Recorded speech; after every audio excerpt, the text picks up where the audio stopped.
Shalom, selamat pagi Bapak Ibu dan Saudara dikasih Tuhan. Kasih karunia dan damai sejahtera dari Allah Bapa kita dan dari Tuhan Yesus Kristus senantiasa menyertai Bapak Ibu Saudara semua. Amin. Mari pada kesempatan pagi ini kita kembali menyatukan hati untuk mendengarkan dan merenungkan firman Tuhan yang menjadi penuntun dalam kehidupan kita. Bapak Ibu dan Saudara dikasih Tuhan, sebelumnya mari kita bersatu hati di dalam doa mohon berkat Tuhan. Mari kita berdoa. Bapak yang Maha Kasih, kami menaikkan ucapan syukur kami untuk berkat-Mu, untuk penyertaan-Mu, untuk perlindungan-Mu. Kami bersyukur untuk setiap pertolongan Tuhan dalam kehidupan kami. Pagi ini ya Allah, kami akan memulai setiap aktivitas kami, pekerjaan dan pelayanan kami. Kami mempercayakan hidup kami dalam tangan kasih tuntunan-Mu, dan kami senantiasa memohon perlindungan-Mu ya Allah. Dan biarlah firman yang kami dengar, kami renungkan, boleh kami lakukan, sehingga mengarahkan hidup kami untuk terus berjalan di jalan yang benar seturut dengan kehendak-Mu. Bersabdalah ya Allah, kami siap untuk mendengarkan. Di dalam nama Tuhan Yesus Kristus Juru Selamat kami berdoa. Amin. Firman Tuhan pagi ini saya bacakan dari Injil Matius 20 ayat 15. Matius 20 ayat 15. Demikian firman Tuhan. Tidakkah aku bebas mempergunakan milikku menurut kehendak hatiku? Atau iri hatikah engkau karena aku murah hati? Amin. Demikian firman Tuhan. Tema sapaan firman pagi ini, mengikis iri hati. Ibu, Bapak, dan saudara dikasih Tuhan, beberapa hari yang lalu sapaan firman Tuhan mengingatkan kita akan kisah Yusuf dan saudara-saudaranya. Gara-gara iri hati, maka saudara-saudara Yusuf ini tega melakukan perbuatan yang jahat untuk saudara mereka sendiri, yaitu Yusuf, membuang dia, menjualnya, supaya tidak ada lagi di tengah-tengah mereka. Iri hati menuntun kita untuk berbuat jahat, sehingga ini perlu untuk senantiasa kita waspadai Bapak Ibu Saudara. Termasuk dalam bacaan kita pagi ini, perumpamaan tentang orang-orang upahan. Ketika sang empunya kebun memanggil banyak orang, banyak pekerja untuk bekerja di ladangnya dengan perjanjian mereka mendapatkan upah 1 dinar sehari. Maka di antara mereka ada yang bekerja dari pagi, ada yang masuk siang, ada yang baru masuk sore, ada yang baru masuk 1 jam sebelum berakhirnya hari.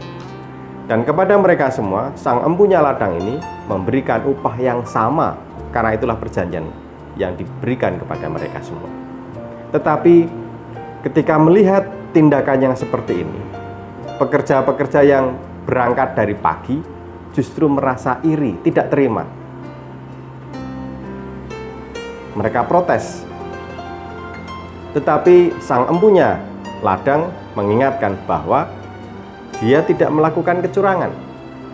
Kepada setiap mereka yang berangkat dari pagi, bekerja dari pagi, mendapatkan upah sesuai dengan perjanjian, 1 dinar untuk 1 hari kerja. Dan kepada mereka yang baru masuk bekerja di siang atau sore hari, kepada mereka juga dijanjikan upah 1 dinar, dan itu diberikan. Tetapi sekali lagi Bapak Ibu Saudara, seringkali